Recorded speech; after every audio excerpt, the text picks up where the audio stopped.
Hi hello ನಮಸ್ಕಾರ ಸ್ನೇಹಿತರೆ. ರನ್ನ ಟಿವಿಗೆ ನಿಮ್ಮೆಲ್ಲರಿಗೆ ಸ್ವಾಗತ.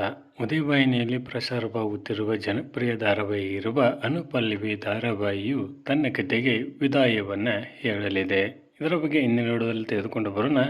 ನೀವು ಸಹಿತ ಕನ್ನಡದ ಧಾರಾವಾಹಿಗಳನ್ನು ಇಷ್ಟಪಡುವುದಾದರೆ ಈ ವಿಡಿಯೋಕ್ಕೆ ತಪ್ಪದೇ ಒಂದು ಲೈಕ್ ಮಾಡಿ. ಉದಯವಾಹಿನಿಯಲ್ಲಿ ಪ್ರಸಾರವಾಗುತ್ತಿದ್ದ ಜನಪ್ರಿಯ ಧಾರಾವಾಹಿ ಇರುವ ಅನುಪಲ್ಲವಿ ಧಾರಾವಾಹಿಯು ಇದೀಗ ತನ್ನ ಕಥೆಗೆ ವಿದಾಯವನ್ನು ಹೇಳಲಿದೆ. ಅಂತಿಮ ಶೂಟಿಂಗ್ ಇಂದು ಕೊನೆಗೊಂಡಿದ್ದು, ಈ ತಿಂಗಳು ಅಂತ್ಯದಲ್ಲಿ ಈ ಧಾರಾವಾಹಿಯು ತಮ್ಮ ಕಥೆಗೆ ವಿದಾಯವನ್ನು ಹೇಳಲಿದೆ.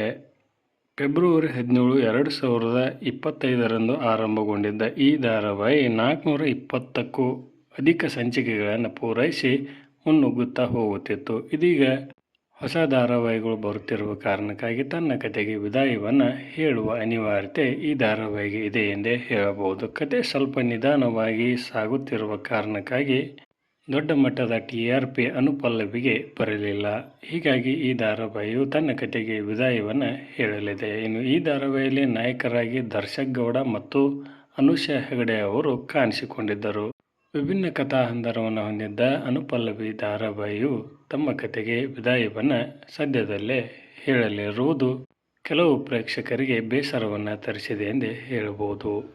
ಈ ಧಾರಾವಾಹಿಯ ಅಂತ್ಯದ ಬಗ್ಗೆ ನಿಮ್ಮ ಅನಿಸಿಕೆಯನ್ನು ತಪ್ಪದೇ ಕಮೆಂಟ್ ಬಾಕ್ಸಲ್ಲಿ ತಿಳಿಸಿ. ಧನ್ಯವಾದಗಳು. ನಮಸ್ಕಾರ.